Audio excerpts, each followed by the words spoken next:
If you want more time, money, freedom, and have a business that's not reliant on you, then you're in the right place. Each week, Mark Creedon, along with some of the very best business minds in the world, will take you through simple, practical steps you can take to create the business you always wanted. From his own practical experience, Mark will show you how to work less, make more, and get the business you always wanted, the one that you deserve. Now here's your host, one of Australia's most sought-after business coaches, Mark Creedon. Welcome back to the latest edition of the Mastermind for Business podcast. I'm Mark Creedon, your host. If you are in sales or you've got people in your business in sales and you're either finding that your conversion rate isn't what you'd like it to be, their conversion rate isn't what you'd like it to be, or sales are just, frankly, just too damn hard right now, then congratulations, you're in the right spot, because in today's episode I'm going to talk to you about a 6-step sales process that's going to make conversions really simple. And I'm going to talk to you about another concept of what you need to do to identify what your true product is. Once you get that sorted out, you're going to find sales comes so much easier. Let's get underway. So I was having a conversation with Michael Yardney the other day, and he used this term called commission breath. And it sounds a bit disgusting, doesn't it? But the concept is that if somebody is relying on, the sale to you for their commission, then and they really need it, then they come across as really needing it, right? They come across as quite desperate. And when they come across as desperate, you can kind of smell their commission breath. It does sound disgusting, but in lots of ways it's a good saying, because I think that, we've all kind of been in the position where we have felt like we're being sold at. And I don't think anybody likes that. And in the current kind of competitive business market, I think people like it even less. They know that they don't have to talk to salespeople. They can order things online. There's other ways that they can go about buying your product or service. So what we want to do is remove that commission breath concept. We want to create a nice, simple process. I first learned this from Taki Moore a number of years ago. He calls it the 6 magic pills. I call it the 6 magic steps.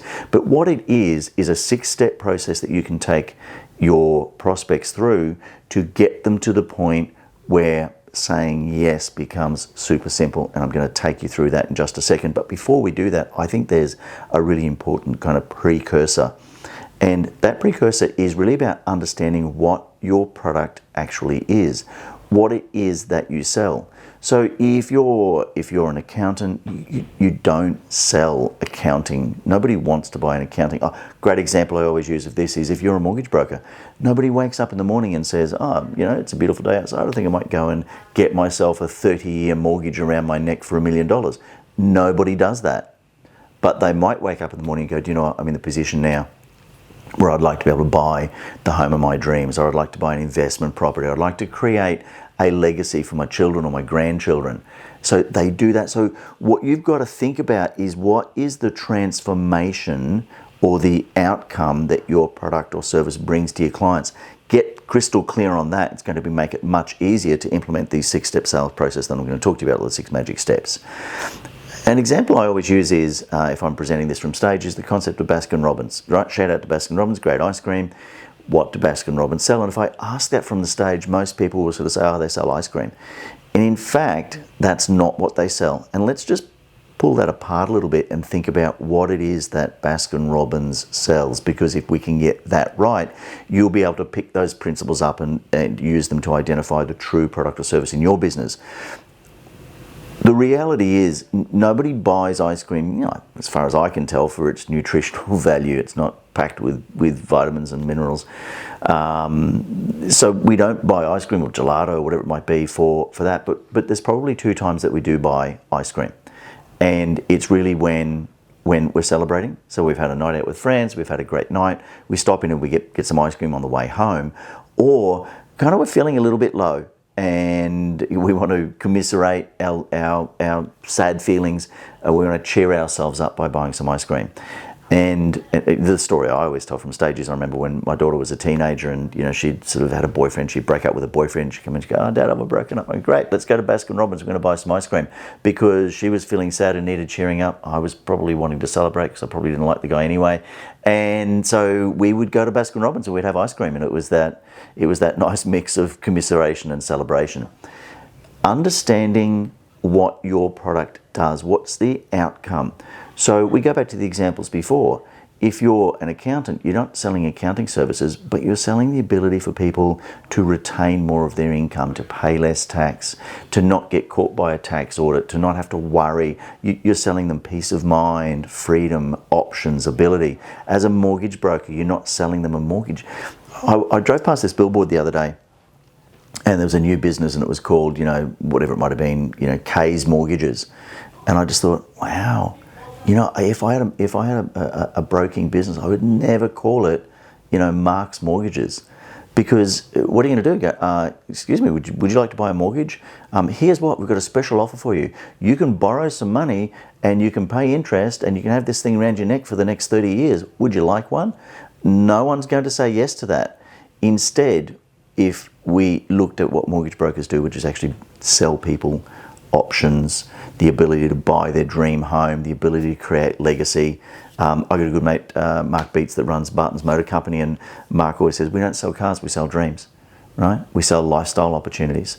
So if we can look at what is the transformation that your product brings, what's the outcome that you bring. So step number one, before we get in, it's probably a 7-step process, before we get into the 6 magic steps, the precursor, so step 0 if you like, the first step you need to do is to think about what is the outcome that my product or service brings about. And I reckon that is where you need to start. Once you've got clarity on that, we can move on to the 6-step process. So, by the way, before we get stuck into the 6-step process, wherever you're listening to this podcast, if you're out going for a run, a jog, a walk, you're at the gym, maybe get ready to take some notes on your phone. If you're at home or in the office, make some notes, grab your pen, paper, whatever tool you. If you're driving, please just listen and we'll pick up. You can listen to it again when you get the opportunity to actually take some notes.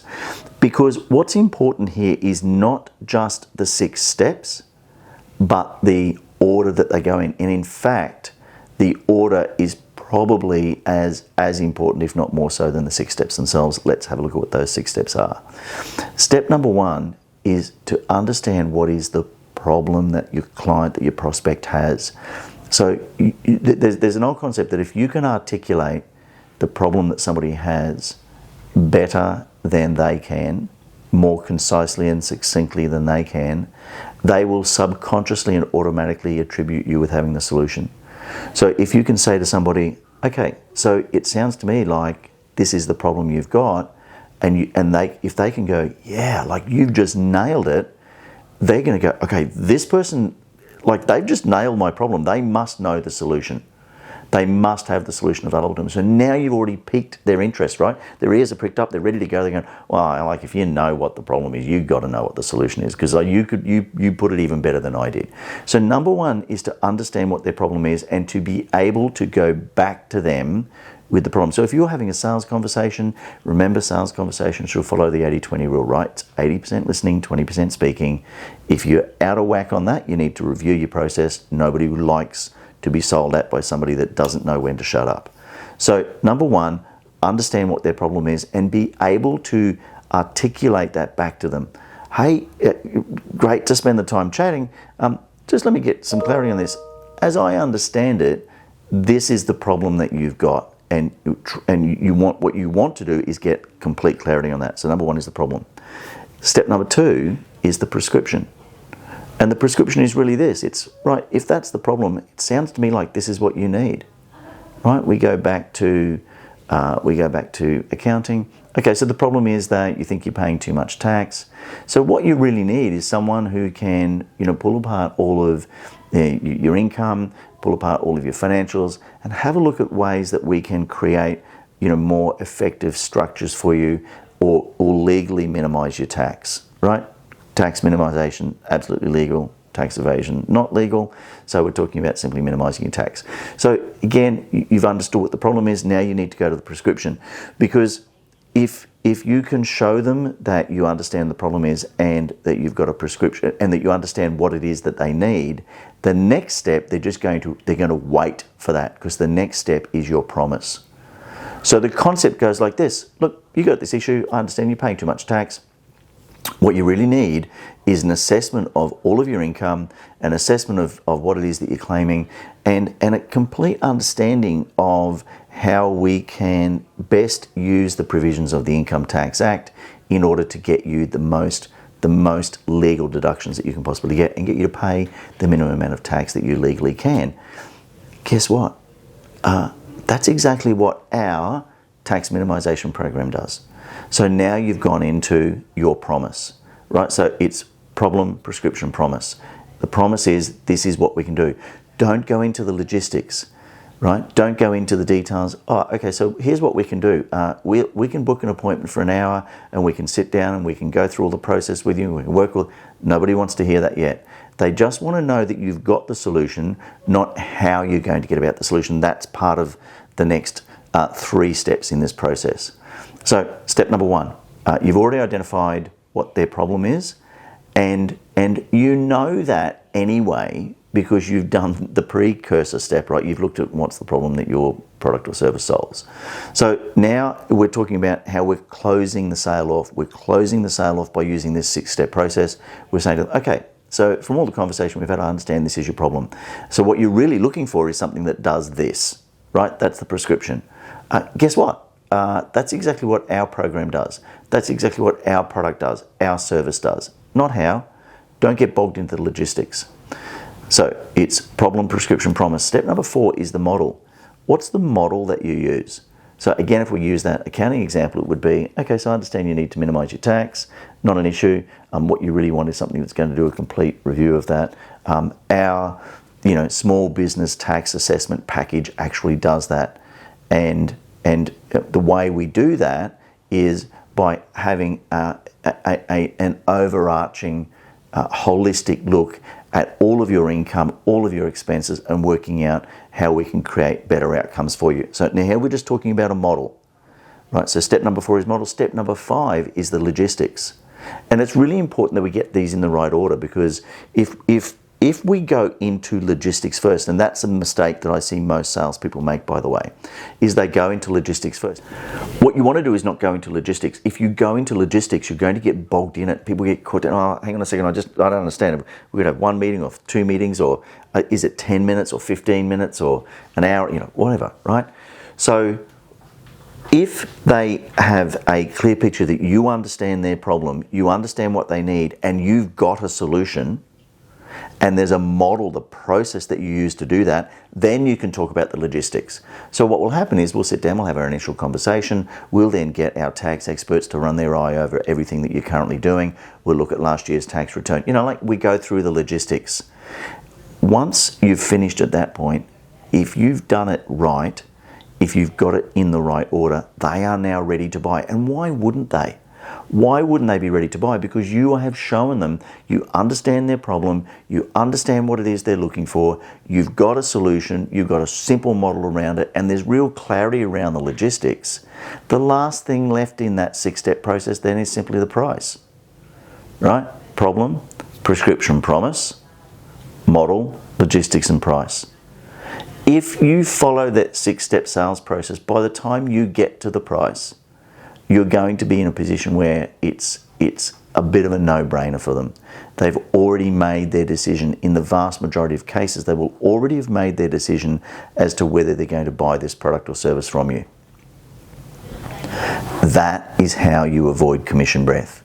That is how you stop from it feeling like you're really desperate. So, if you're in sales or you're running a sales team and you want to improve your conversions, you want to get rid of the commission breath, there's that kind of 7-step process, I guess.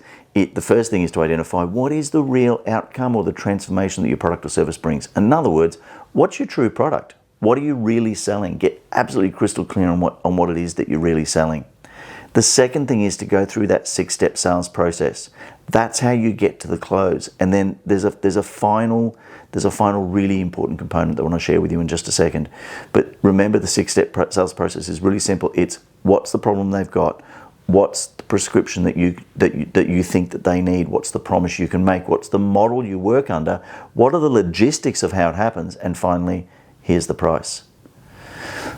The really important component, and I see this all the time, is that by the time you get to price, they're probably ready to buy.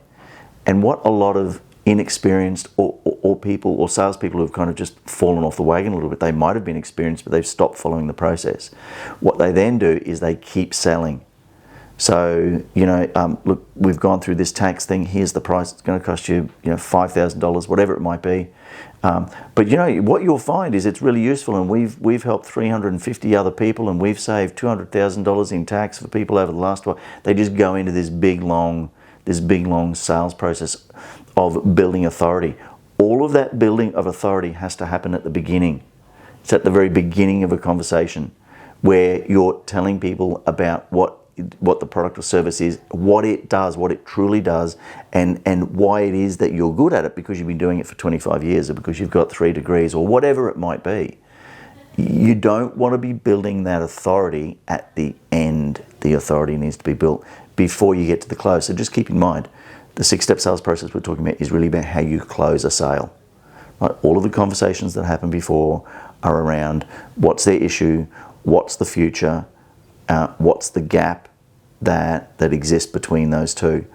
So when I'm talking to clients about or prospects about joining a mastermind program, I always ask them the question, where would you like to be in 12 months' time? Where are you now? So I can see there's a big gap here. It is the process then of filling that gap, showing them how you're going to bridge the gap by what is it. That's when you explain what it is your product or service does, what the outcome is, what the transformation is, and what authority you have. Again, you've been doing it for whatever number of years, or you work across 3 continents, or whatever your particular point of authority, you're a published author, whatever your particular authority might be, that's the time you bring the authority point out. Then we move into the 6-step sales process. We go through that problem, prescription, promise, model, logistics, and price. Now the final sealing of the deal comes in what you say next. Once you've given the price, what you say next is vitally important. And what you say next is almost nothing, right? This is the opportunity to say, great, I've done all the talking for the last couple of minutes, so I've given you everything I think that I need to give you. What would you like to do next? Where to from here? What's the next step? And so, and at that point of time, you then stay quiet, because what you want to do is give them the opportunity to process it. They need to ruminate on it. Now, some people need to ruminate on it for a long time. Some people will take it away and think about it overnight. Some people just need a few minutes to collate those 6 steps you've just taken them through, and for them to equate the price that you've given them to all the value that you've built up. Right, you've built value. What you've done in that 6-step sales process and the authority that you've given previously in the conversation is you've built value. They now need to do an equation between the price and the value. And they can't do that if you're talking to them or we're still talking at them. I was listening to a sales guy just last week, and he kind of followed the process, really. Like, he built the authority, he understood the problem, he virtually followed the 6-step sales process, but after he gave the price, he then started rebuilding authority. He then started rebuilding value, and he didn't give them the opportunity to in their mind, equate the value with the price and put the two together, which makes the yes super simple. If they equate the value with the price, it makes the yes super simple, because they go, that makes sense to me. Like, this person's got a solution to my problem. They understand my problem. It makes sense. There's a really clear model. There's simple logistics. There's great value. They've got all the authority in the world. Now, when the price comes into it, it's kind of pretty straightforward, right? So if you want to increase your conversion rates, I think there's kind of 3 things you need to do. Number 1, get super clear on what the product or service is that you provide. What's the end product? What's the transformation? What's the outcome of them doing business with you? Number 2, follow the 6-step sales process. Number 3, don't have commission breath. Stop give them the opportunity to make the connection between price and value. And the way they're going to make the connection between price and value is by you shutting up and saying nothing, right? You don't have to keep talking. You've probably seen it happen where people talk themselves into or talk someone else into and then straight back out of a sale. It's because they haven't been quiet at the right point in time. These are really simple sales techniques that will help you to close the deal. It'll help you to increase your conversion rate. But more importantly, it gives you structure. So with our mastermind group this morning, we were talking about how do you stop yourself getting, away from overwhelm. And we were chatting about one of the ways of getting out of overwhelm or stop yourself being distracted or, finding a shiny toy object, running down a rabbit hole, is to have structure. It's exactly the same thing in sales. The more structure that you have, the better your conversion rate is going to be, because it stops being massive amount of work and just starts being kind of pretty simple and straightforward. So when I'm running a sales call for clients into our mastermind program, I actually have this little map out in front of me all the time. I understand where they are right now. I understand where they want to be. I understand what's going to stop them getting there. I build the authority with our experience, and then I close the deal, close the sale with the 6 magic steps. If you follow that process, you're going to find yourself higher conversions. But I think more importantly than higher conversions, I reckon there's 2 really more important things. One, it's going to be less pressure on you. It's going to feel less like you're selling, right? You rinse with Listerine. You don't have that commission breath anymore. You're going to feel less like you're selling. And more importantly, your prospects are going to feel less like they're being sold to. These are the sort of things that we teach our clients in our mastermind program all the time. If you're in a service business, maybe you're a professional in private practice, if you'd like to know how these sorts of things can help you to build a business which is no longer reliant on you, which is exactly what we do for our clients, metropolemastermind.com.au. We'd love to have a chat, love to help you. Until we chat to you next time in the Mastermind for Business podcast, it's been great chatting on Mark Creedon. Talk soon.